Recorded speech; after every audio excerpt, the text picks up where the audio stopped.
Welcome to That 80s Show, and we hope we come to you in the midst of a chocolate-induced coma. Just sounds delicious, doesn't it, Dori? Well, that's my life every day, pretty much. So, yeah. We hope your Easter wishes came true. And if one of those Easter wishes, do people have Easter wishes? Let's assume they do. And if one of those Easter wishes is to get more 80s, we're going to grant that, right? We're going to grant you more 80s in your face and your body and your ears and your orifices.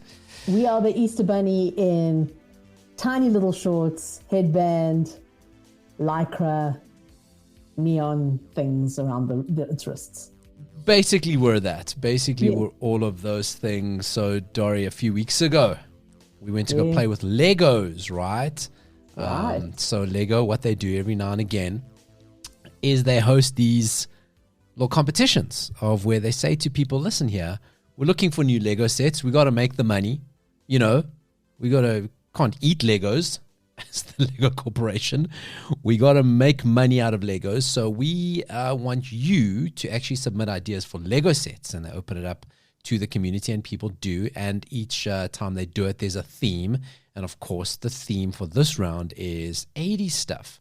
So we are all over that. And a few weeks ago, we looked at the first round of submissions, but there's been some new ones. Ooh. There's been some new submissions, which I have picked out. I wouldn't say the best ones. They're the ones that really appeal to me, but I think they're quite cute. So I've put the links there for you to have a look at. This one, now what happens is you submit your Lego idea. They will then assess it.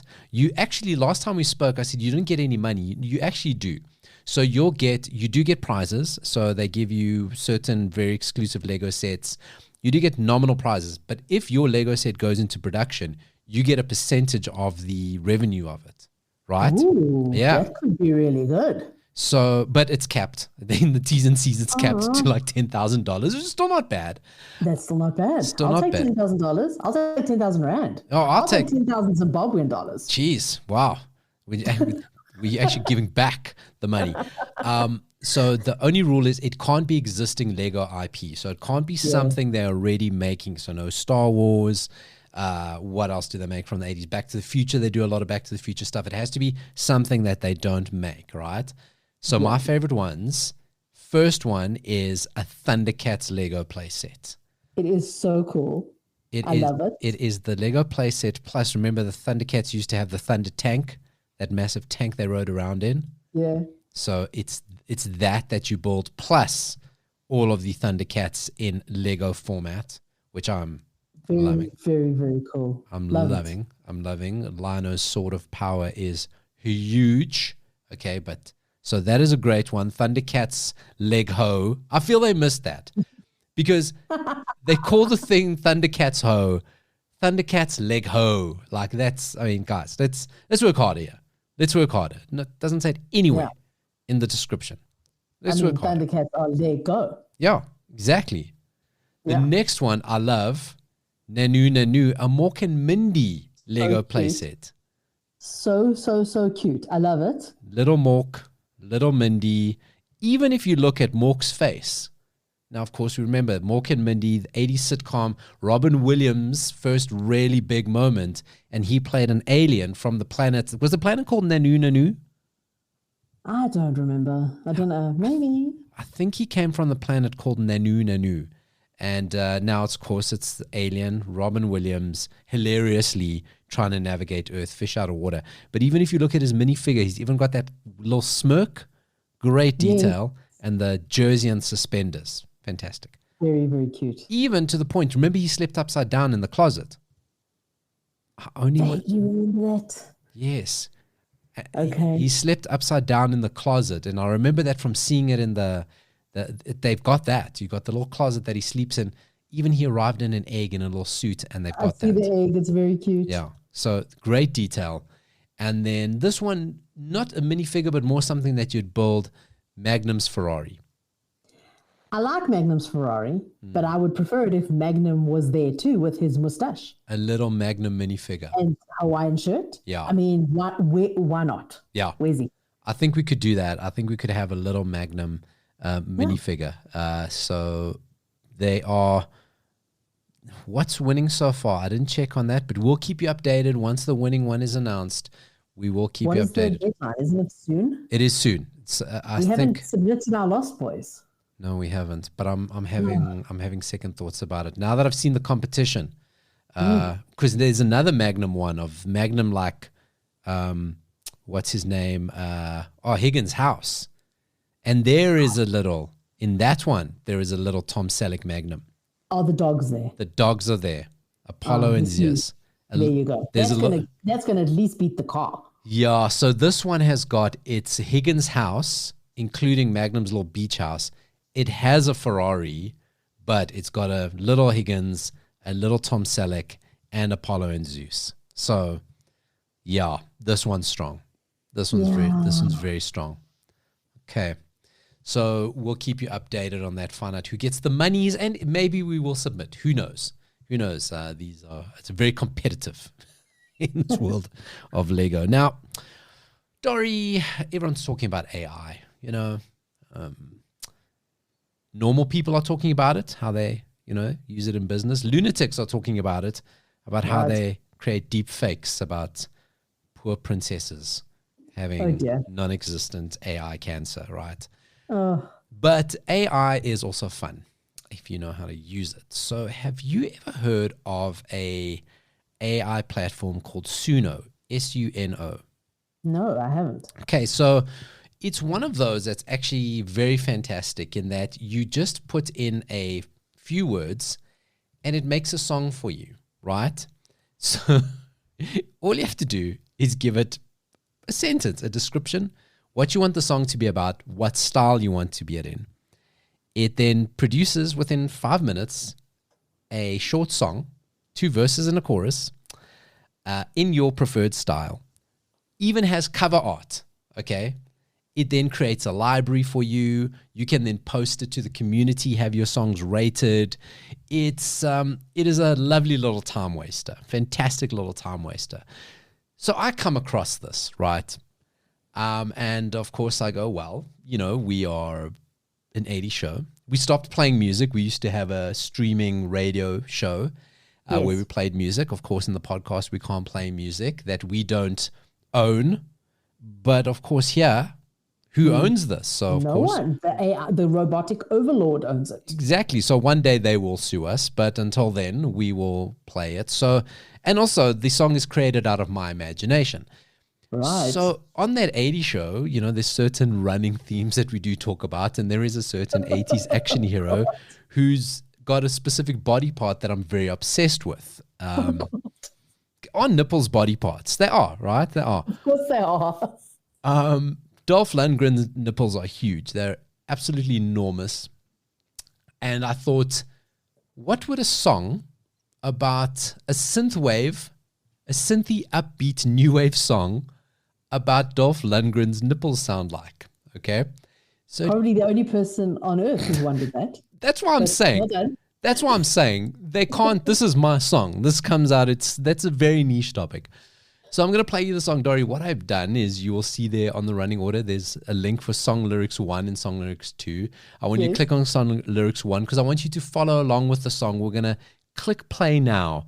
And this is my personal composition with the help of AI, synthy upbeat new wave called Dolph Lundgren's Nipples version 3. There were 2 other versions. This one's the best. He's got the muscles, he's got the might. One thing that's truly out of sight. Dolph Lundgren, the action star, with a body so tough, oh boy, what a bizarre.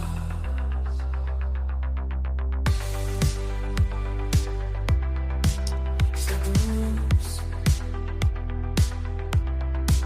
he's got the looks, but let me tell you about the best part that hooks. It's his nipples, so divine. Smooth around, they sparkle and shine, sparkle and shine. Stars, nipples there,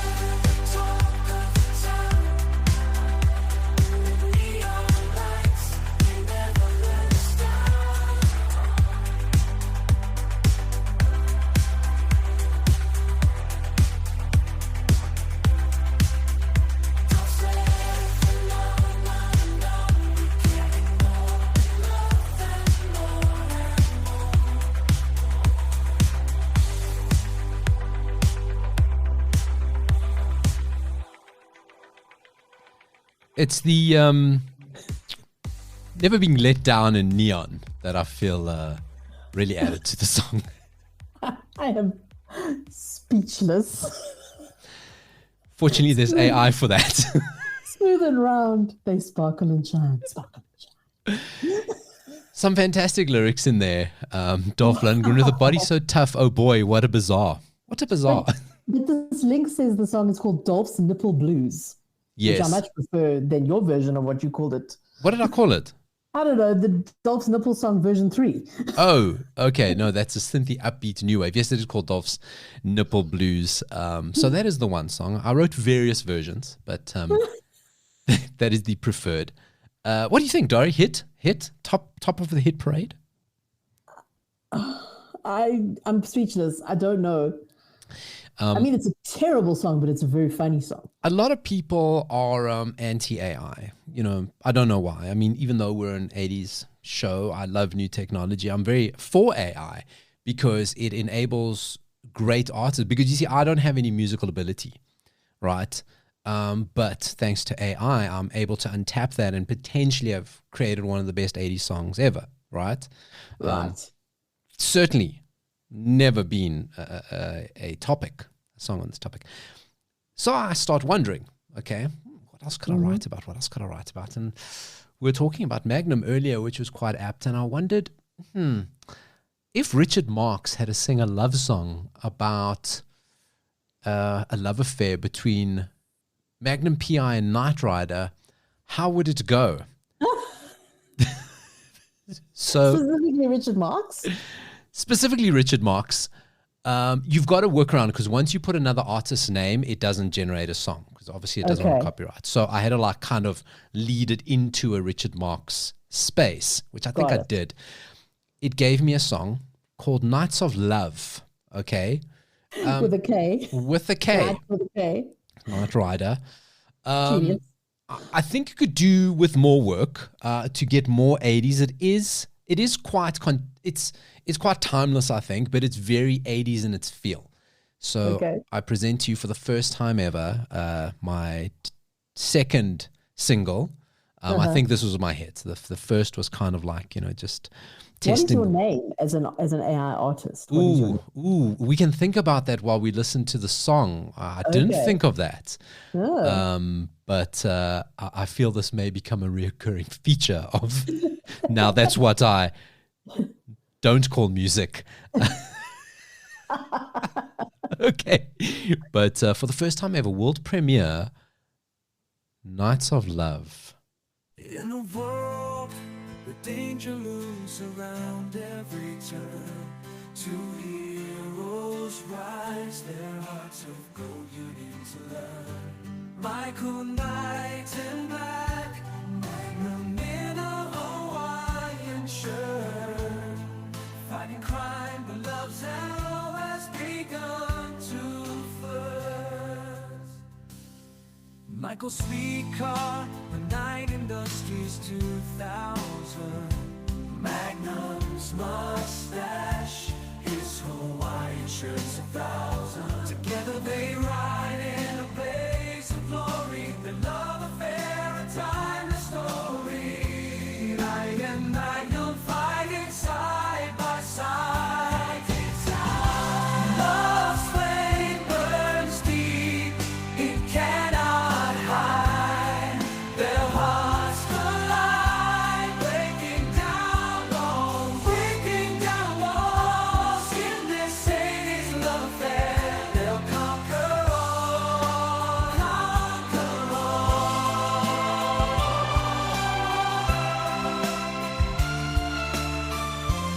I mean, right now I'm looking around the studio and going, where should I put my platinum records? Nights of Love by, think of a name. I do need a name. Dori is quite correct. What do you think of that? Well, that's what I call not music, right? Mm-hmm.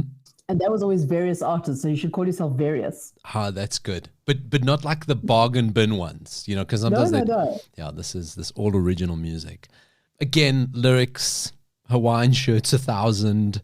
I can just imagine the video, they fighting crime back to back, and then they turn and mullet brushes mustache, and it's like, oh wait, all this time it's not been rage, it's been love, that we've been containing. You know what I'm seeing? It's beautiful. It's beautiful. I am seeing, like Lego Batman and like the Lego movie, Mm. the Lego version of the song acted out with those new Lego sets. They need to make Knight Rider and Magnum Lego sets, and then they can literally create the movie of this love story. The Knights of Love edition specifically. Yes. And then I'll get my $10,000. Dori, thank you. We'll get that $10,000 plus our platinum record. The sky is really the limit at this point. I feel like we have, there's charts. I feel that if you are a listener to this podcast and you didn't like that, I feel you're shit out of luck, because we are going to take this horse, lead it to water, and beat it to death while looking it in the mouth as a gift. Because I am so making a song. I am so on this. I mean, really, we should make that 80 show AI top 10, right?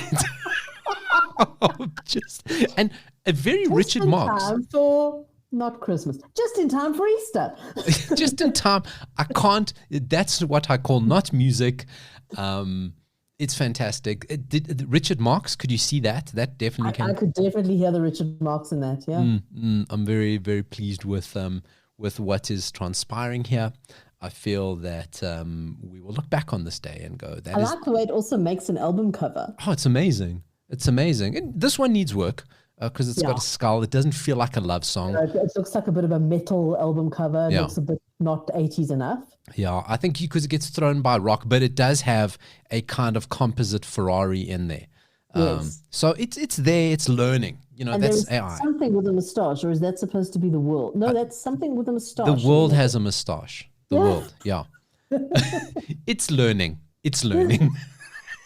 You got to train AI. It's our baby robotic overlord. It's still training. Yes, it's this is fantastic. I highly recommend you go to it. Suno AI, suno.ai. Makes songs for your friends. Make songs for like just anything. Like honestly, it's just the best. It's just the best. The world has been saved from my lack of musical talent. No more. No more. No more. And of course, this will be going onto that 80 Show SA Facebook page and onto Spotify. 1 billion streams incoming, along with my royalties of R5. Right. So yeah. So this is just so fantastic. I'm so happy. I'm so happy. I'm inverse happy. Like my mind can't even contain the happiness that I feel now about all of this. So this is good. This is I can't wait to make my first hit. Oh no, it's great. And hit. You see, you're not your first song, your first hit. Oh, it's going to be a hit. Yeah, that's just how confident you are. Like, I mean, really, really. Concert, arena tours, avatars, hologram shows. It's just all going to happen, and it's going to be very fantastic. So that 80s show. The one thing AI doesn't allow us to do yet, give it a month, is make 80s movies, right? So for now, we're just left with movies from the 80s. And each week we go into the either virtual video store or our cassette, our VHS or Betamax collection and go, what did we watch in the 80s, and remind you of it. And some you may be intrigued to watch, some you like to be reminded of. And Dori, what do you have for us this week? This week I have a TV series. Nice. That was one of my favorites as a child, and I had forgotten about it. But since watching The Lost Boys, I went down a little bit of a Corey Haim rabbit hole and discovered this little TV series that he was in at one point. I was not aware of him at that stage. I only became aware of him probably Lost Boys on. So the question is, what was Corey Haim doing when he was younger, before Lost Boys? Well, I have an answer for you. One of the things he did was star in this lovely little Canadian series that ran from 1984 to 1986. Many episodes are on YouTube. It also apparently streams through Amazon Video. There are 6 seasons. I don't know if you watch this show. It's a bit of a nerdy show. That's probably why I enjoyed it, because I was a bit of a nerdy kid. Do me a favor and click on the link, which is the theme song for the show. And let's see if you remember it. Just kids trying to do what they should. Growing up in the neighborhood, above the street and around the bend. They're called the Edison twins. Now every day is a different trial. And they pull through with a lot of style. Always getting out of trouble if they get in. Life with the Edison twins. And if you use your head, you'll always win. You know the Edison twins. Oh no, 2 days are quite the same. Life is just a learning game. And if you use your head, you'll always win. Just like the Edison twins. Oh my tits. Tell me an 80s thing you haven't thought of since the 80s. Right? I don't remember. I remember that opening intro like yesterday, but I do not remember what the show is about. But my God, I remember that so well. It used to play in the afternoons. I used to watch it after school. I'm not sure what day. Doesn't really matter. Look, I think it's safe to say that all these 80 shows for kids play in the afternoons, because what evil bastards would they be showing TV shows during the day where the kids couldn't watch I mean, it? they also showed Under the Mountain in the afternoon, which was not correct, but yes. You want me to describe the kind of intro scene? I mean, you can watch the video, that 80 Show SF Facebook page. do. So it's on a black screen, okay? That's not green screen, because in the 80s they had black screens, right? Yep. And you got all the characters coming in, and there's like neon, and they're like, this neon thing comes into them. They're moving the neon thing. Then the neon thing turns into like their names, and then they kind of pass it on to the next character, and then they're doing circle things. They do the Vesuvius Man. Is that what it's called? With all the arms? Something like that. Something, the Leonardo da Yes, Vinci. with all the arms. I think it's called Yeah. a V something man, Venetian, vaginal man, or something like that. Wow. And Okay. I don't know, it's a V name. And yes, like, so that's it. And it just flashback deluxe. Yes. Did I miss Corey Haim's name in the beginning? He was only in 10 episodes. There were 78 episodes in total, and he was only on 10, and he was only in later seasons. So it's possible that intro, it's possible he was only ever in the end credits because he wasn't a main character. But if you go to YouTube and you type the Edison twins, Corey Haim, I mean, he's in quite a few of the episodes on there. Okay. He's instantly recognizable, just a lot younger than you would expect to see. This was such a cool show because it was typical children's TV in the fact that it was a story that had a moral or a lesson in it. But what it was these twins, Tom and Eddie Edison. Yes, it was a nod to Thomas Edison, obviously. Okay. Tom and Annie Edison were the twins.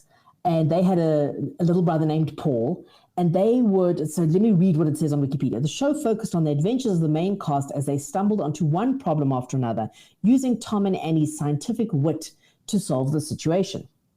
So there would be, like, for example, that one episode that I watched on YouTube, they were putting on a play and somebody kept sabotaging the special effects of the play. Like, they had like this machine that was supposed to make smoke and stuff, and somebody cut the wires, for example. So somebody was sabotaging the special effects of this play that they were putting on at school. And what they did was they put some sort of chalk on the box where the special effects were being housed, let's say, and then it was the kind of chalk that would show up under a black light. Sure. So then they managed to find the kid because they gathered all the suspects in a room and then shone the light on all their hands, and then they found the suspect. So that was an example. And there was like a few other things in the play that were kind of almost like magician tricks. And the cool thing is on many, many episodes, not every episode, but many episodes, there would be this little animation at the end that was called The Explanation.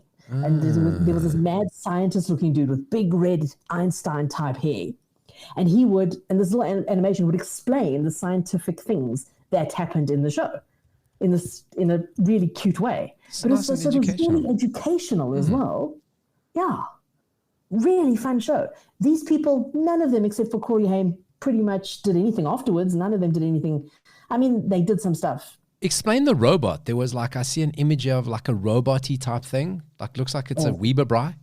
I don't actually remember that. It wasn't in the episode that I watched, but it's possible. There was nothing. Yeah, it's possible that there's a robot in some of it. Okay. Because, kids shows, there's always a robot in the 80s, right? Especially science. It's you, if you're a kid in the 80s and you had access to science, you're doing robots, invisible ink, and doing time travel. I think those are the key things, and I bet you, invisible ink was a big thing for us in the 80s. Spontaneous combustion as well. Yeah. Yeah. That doesn't happen anymore. Happened a lot in the 80s. Happened a lot. And in the 90s with the X-Files as well. Ooh, I remember that. We were all just bursting into flame those days. Well, it was the Satanic Panic, remember? Yes, indeed. It's the only way to explain it. Not people falling asleep with their Lexington, little Lexington in their mouth and burning themselves to a crisp. Which also happened a lot in the 80s. It happened all the time. This is a fantastic look. I can't say I remember the show. I remember the intro. It was very memorable. Yeah. Lots of neon, which is so 90s, so 80s. I just imagine that neon reflecting on Dolph Lundgren's nipples from my hit song. So, I would definitely take the neon effect that they're using for my music video, the Dolph Lundgren blues, Dolph's Nipples Blues, or that song, and definitely have it as some sort of thing in it. But that's fantastic, Dori. Corey Haim, and I'm glad you went down a Corey Haim rabbit hole because it's quite apt, being Easter and all.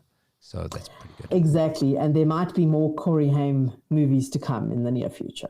Oh, that's fantastic because you've cottoned on. I'm actually noticing the kid who has a robot. I remember something. He's wearing a cap with wings on it. Yes, that's their little brother, Paul. So I remember that kid. Don't remember the Weber robot, but I remember his little hat and the intro. So you've cottoned on to this Corey Haim thing. So that's where you're going to go for a while. We kind of realized a few weeks back that we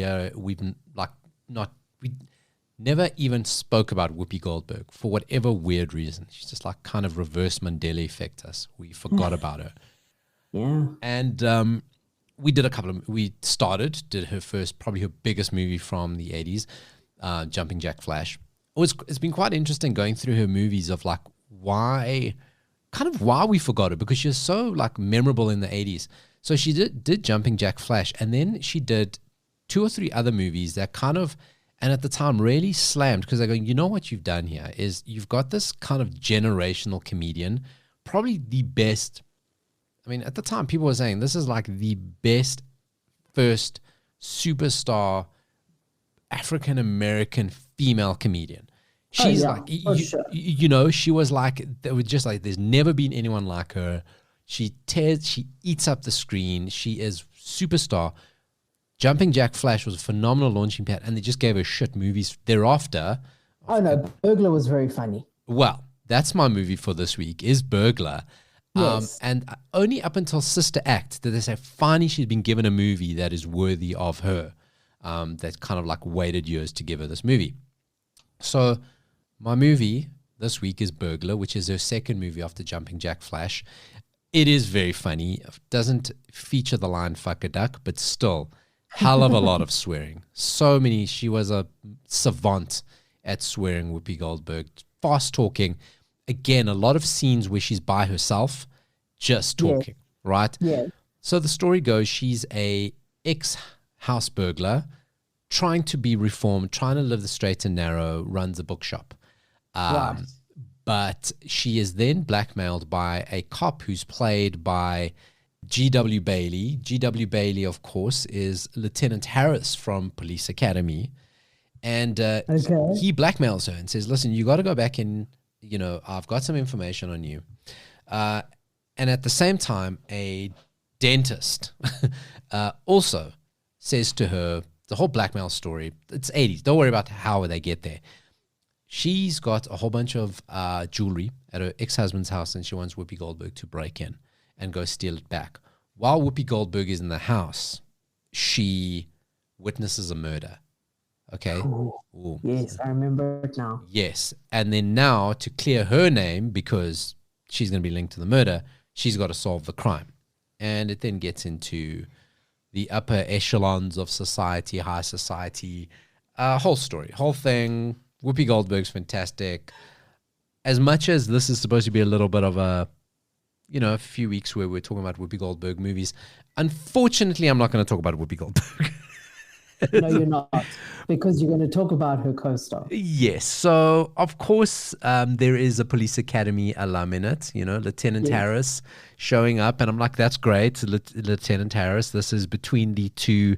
I think it came out just after the second Police Academy. But there is a second Police Academy alum that pops up. And while I was watching this movie, the first time he shows up, I just start giggling. And I said to my wife, I have seen this actor been watching him for over 30 years now, right?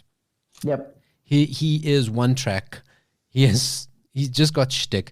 Latterly, he's kind of come out as a huge critic of Hollywood. He was part of the machine. I've been following his latest antics. Oh, yeah. No, he's very out and exposing Hollywood and talking the truths.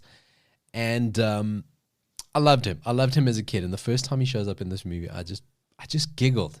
Because her co-star in this movie is Bobcat Goldthwait. The one and only. Oh, I mean...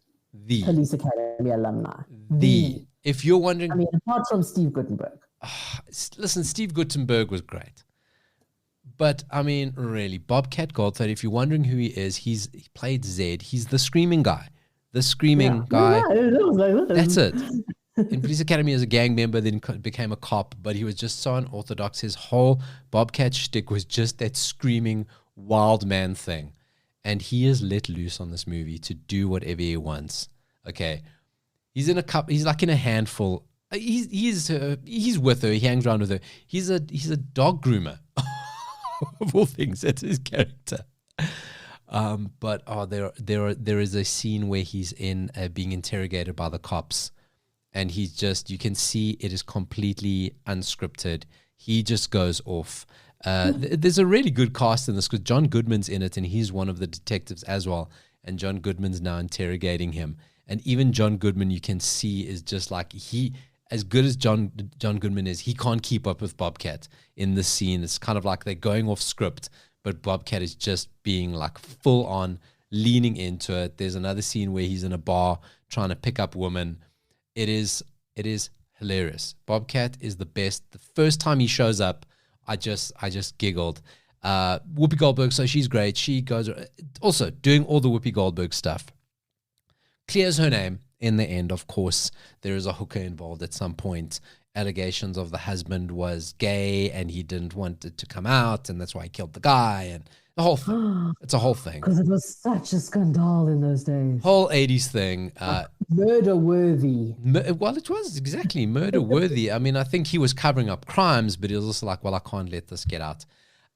So that is the movie Burglar, based on a book. And originally it was supposed to be a more serious movie. It was supposed to star Bruce Willis in the Whoopi Goldberg role. And it was going to be a more serious take. It would be a very different movie.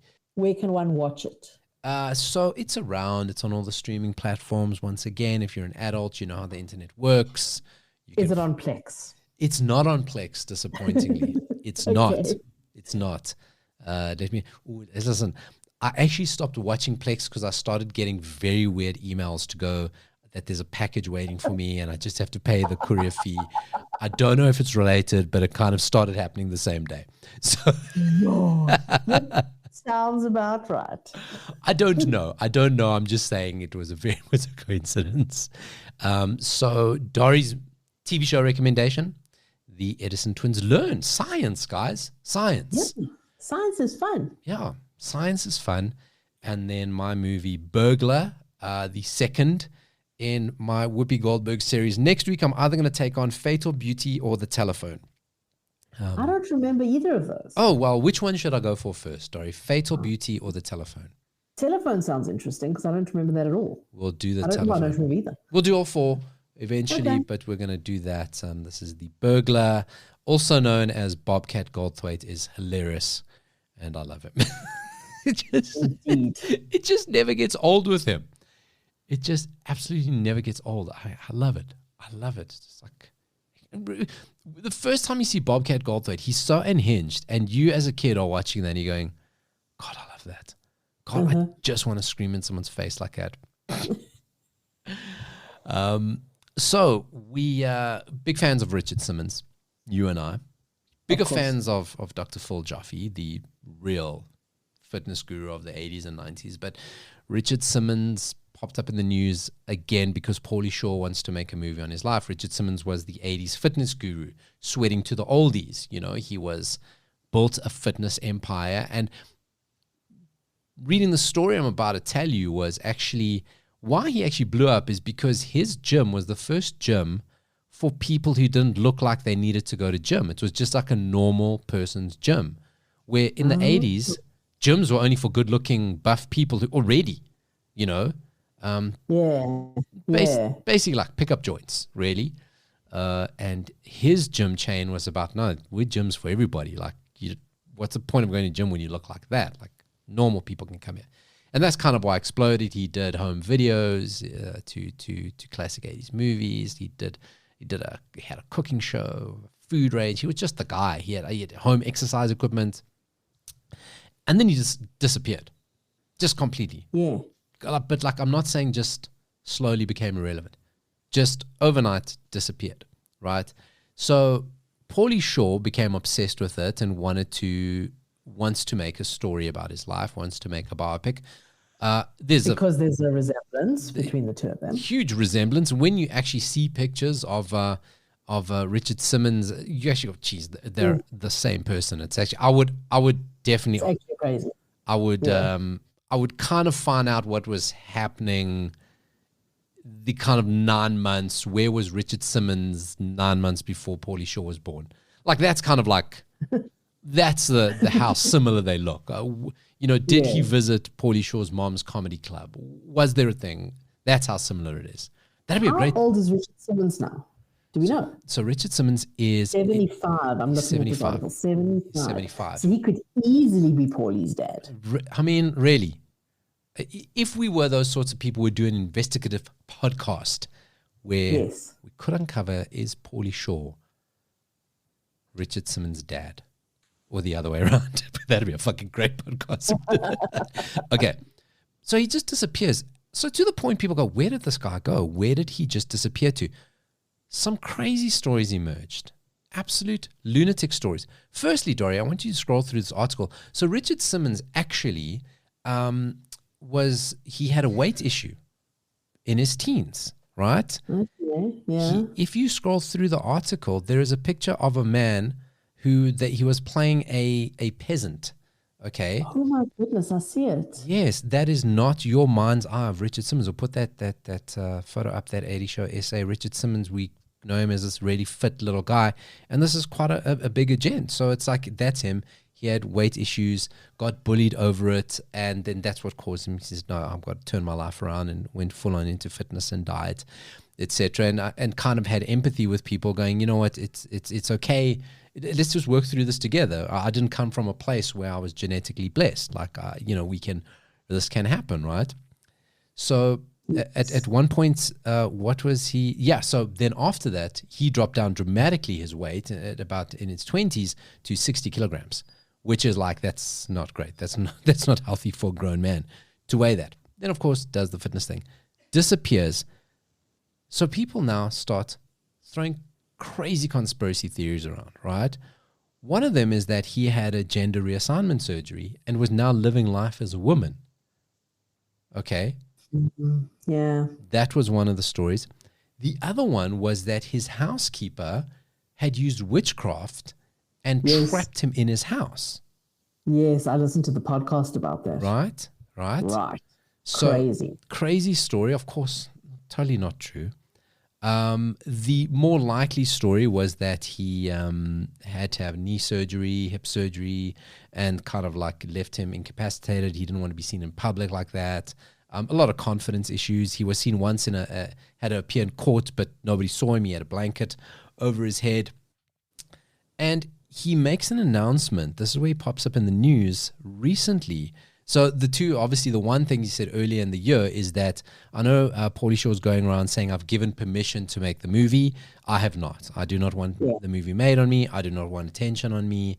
I'm still very much alive, but like he does not have permission to make my life story.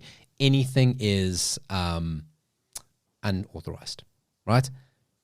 He posts a very cryptic post on Facebook recently. I have some news to tell you. Please don't be sad. I am dying. Imagine seeing that on Facebook. Richard Simmons never posts, suddenly posts that. You know what? Richard Simmons, I'm dying. Oh, I see your faces now. The truth is we're all dying. Every day we live, we're getting closer to our death. Why I'm telling you this.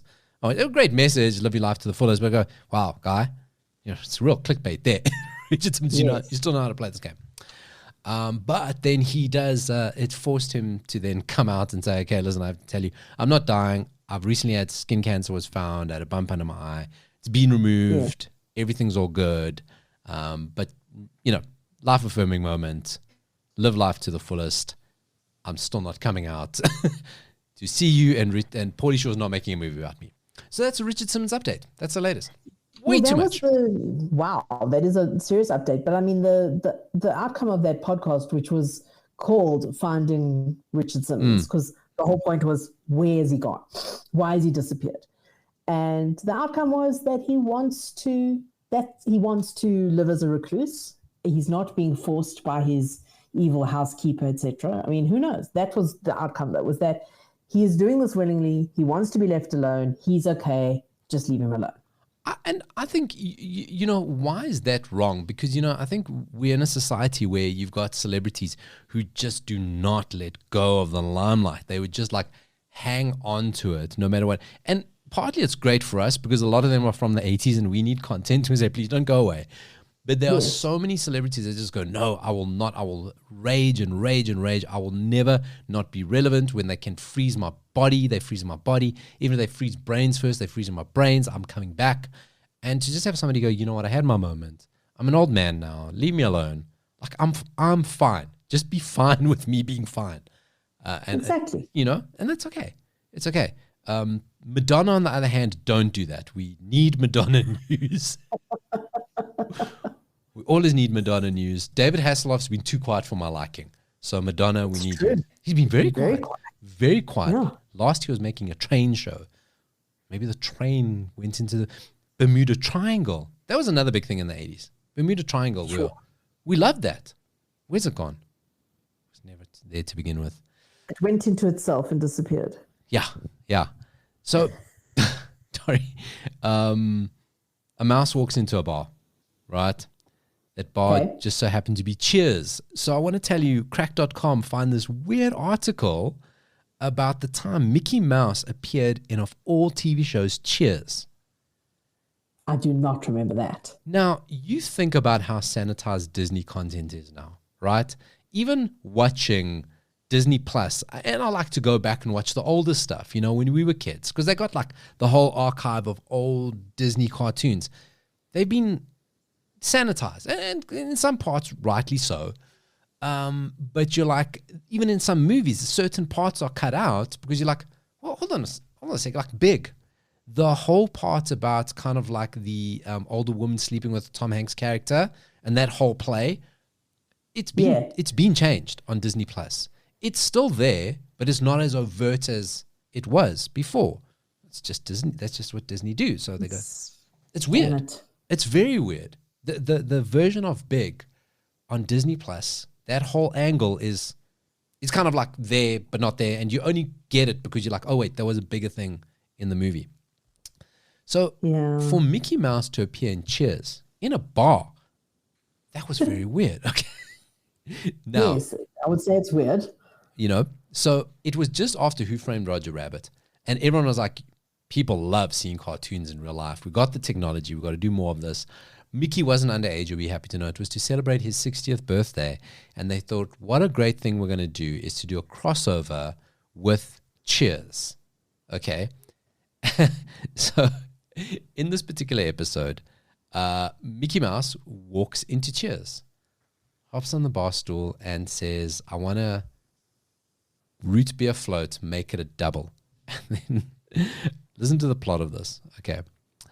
He now comes time to pay for it. Mickey doesn't have the money because he's friggin' Mickey Mouse. He doesn't pay for shit. And so Sam, Ted Danson's character, says, I got a deal for you, Mickey Mouse. It's Rebecca's birthday. Rebecca was the Kirstie Alley character, right? Yes. Yeah. And says, I'll tell you what, it's her birthday. You're going to sing her happy birthday, right? Oh, great gesture. But all Sam's doing is, of course, Rebecca doesn't want to get older. She doesn't want to be reminded about her birthday. Mickey Mouse is going to sing it, do a whole big spiel about it. She's going to get depressed. Sam's going to swoop in and bed her. Because cheers, and the 80s. I have to say, Mickey Mouse and Cheers do not go together for me at all. Not at all. Not at all. Yeah. So Mickey Very does sing. Rebecca bursts into tears. Sam tries to console her, says, come back to my place. And then what happens is Mickey swoops in and offers to take her out for dinner. A lovely little dinner on Mickey Mouse. Stupid, actually. Whole scenario. Yeah. What I want you to look at there, though, is that we'll put this clip on that 80 Show SA Facebook page. You can see Mickey Mouse. But in the opening, I want you to look at the top of that. Look at Mickey's super 80s little outfit. I'm loving that. You know, he's got the blazer on, rolled up sleeves. I would have liked to have seen Mickey Mouse show up in with Don Johnson in a spin-off show called Miami Mice. I've told you this. I had a shirt called Miami Mouse. Well, I had a shirt that said Miami Mouse on it, and it was literally the characters from Miami Vice in their normal clothes that you would see them in, but they were mice. It was my favorite shirt. Dori, was it ridiculously oversized? It was a large shirt, I'll be honest with you. Yeah. I used to wear it with my leggings and my luminous green socks. Dori, what we're going to do now, we've been doing this for the past few weeks, is a quiz we found on a website called pastfactory.com. Guess the 80s song by the first line. Very easy. There is 4 options. It's all by the same artist, and they give you a picture of the artist. We've been doing it for a couple of weeks now. We're only halfway through this quiz. We do 5. Only halfway, and we haven't got any wrong yet. 100% hit rate. To be fair, it's a ridiculously easy quiz. But I think there must be one that's going to come up, at least one that we're not going to know. I mean, will this be the week? Could be. So first one, the benefit, we're not in the same room today, so we don't have the benefit of showing you the images, but I don't think you'll need that. So every generation, the opening line is, every generation blames the one before. I know exactly what that is. That is Mark and the Mechanics, The Living Years. There we go. Well done.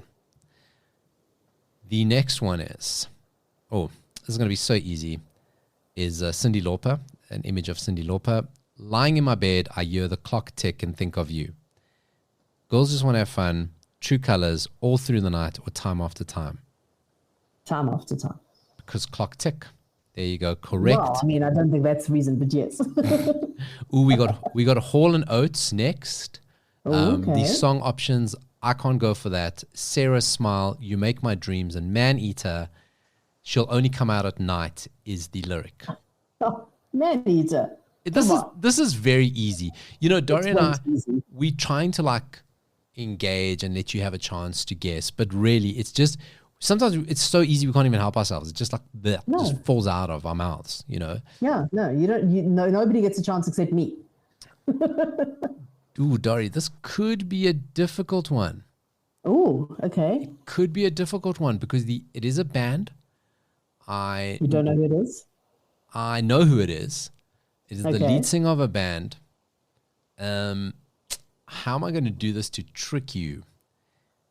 No, don't trick me. How rude. I got to make it difficult because the second I tell you one of the names, you are going to know who it is because it's like... Okay, so then just tell me the lyrics. Don't tell me the song names. Okay, the lyric is, watching every motion in my foolish lover's game. It's Take My Breath Away, Berlin. Take My Breath Away, Berlin, of course, the iconic song from... the iconic ballad from Top Gun, of course. Yes, the one I don't like. Yeah. I mean, there are way better songs. All the other songs are better. All the other Kenny Loggins songs are better. They're all other Kenny Loggins. And Denise Williams. Yes. Yes. Underrated soundtrack. Great soundtrack, except for Oh, wait, I'm thinking of Footloose. Never mind. Okay. Yes, I thought when you said Denise Roy, I was like, oh, okay. Damn it. I don't Wrong move. Wrong Kenny Loggins. Damn Okay. it. But you know what? You always need some Kenny Loggins in there. So who's hating on you? The next one, how many have we done? Is this the fifth one? I don't know. Okay, well, let's do this one and one more. Track? Let's do this one and one more. Still, we are 58% through this quiz. We have not got any wrong. Okay. It is Queen, right? I know you know Queen very well. Obviously, the options are all their big ones. Radio Gaga, Another One Bites the Dust, Don't Stop Me Now. I want to go break free, but can you guess which Queen song it is by the lyric, I'd sit alone and watch your light? Radio Gaga. Okay, well, see, that's why I knew. I didn't want it to be me. One thing I know very well is Queen's lyrics because I grew up listening to Queen. My dad was a huge fan. We listened to it a lot. That's what I figured. Yeah. This one is very easy. This is the quiz. Guess the 80s song by the first line. We have answered 60% of the questions. We have still not got one wrong. There is an image of definitely, it is a hairband. Generic, not generic, got a great 80s hairband. The options are, again, they're a little bit of a one-hit wonder. The options are Fool for Your Loving, Still of the Night, Is This Love, Here I Go Again, and the lyric is, I don't know where I'm going. Phew. Wait. Whoa. Okay, would it help if I told you the band was Whitesnake? It is, yes. I know that it's Whitesnake. I'm pretty sure it's Here I Go Again. I mean, but I'm not 100% sure. Dori, just give me those song titles again. The lyric is, I don't know where I'm going, and one of the songs is Here I Go Again. Yes, I know, but what was there was another song that rang a bell in my head. The other big song is This Love? Yeah, I'm gonna more ballady. Okay, do you want to take this one? Because I'm not 100% sure. It's Here I Go Again, right? Of course, yes, it is Here I Go Again. Correct. Okay. It's described as a spirited rock anthem by Whitesnake. Catchy guitar riffs, powerful vocals, and an anthemic chorus. And the first time I actually heard that song again, outside of the 80s, was in the outstanding Will Ferrell. Would I call it one of his breakout roles? Yes, of Old School, when he's fixing the Red Dragon, which is not exactly street legal. If you love Old School, you know what I'm talking about. This has been that 80s show playing a game called Guess the 80s Song by the first line. We will never lose this song. We'll never lose this game. We'll never be defeated. What a great show, Dori. I think it's coming. I think there's going to be one on that quiz that we're just not going to know. I feel like it's coming. It'll be a bitch-ass one. It'll be the last one. When we're sitting there, cock a hoop. It will be like 100%. No, damn it. No, damn you. You guys may have platinum records from your AI songs. You may have written a movie called Miami Mice featuring a collab, a crossover, Mickey Mouse and Jerry Mouse. But you'll not get 99% on this. What a fantastic show. It has been, Dori. We've built Legos. We've made AI songs. We've covered 80s movies. We've updated on Richard Simmons, and I think that's enough now. I think we should just leave him alone. The man wants to be left alone. We're ambulance chasers, I'd say, at this point. Gawking. That'll be my, in the absence of my Miami Mice t-shirt, I'll make one that says, leave Richard Simmons alone. A one woman protest. Yeah. Is this what we're here? Is Paulie Shaw? Again, we wondered, would this be does Paulie Shaw want to do it? Because could it be his Ali moment, you know? Could it be that moment where he's like, I'd break out, like I'm a serious actor? And we saw the shortened version, proof of concept. No, Paulie Shaw, this is going to do more damage than you think. Dori, what a fantastic show. It has been everything we spoke about and our hit songs, that 80s show essay on Facebook. And we promise we won't get too big. You know, we promise once that's... Well, we won't forget the little people, which is us. Which is mainly us and Gary Coleman. We'll forget him the least. Thanks for joining me, Dori. Goodbye. Bye.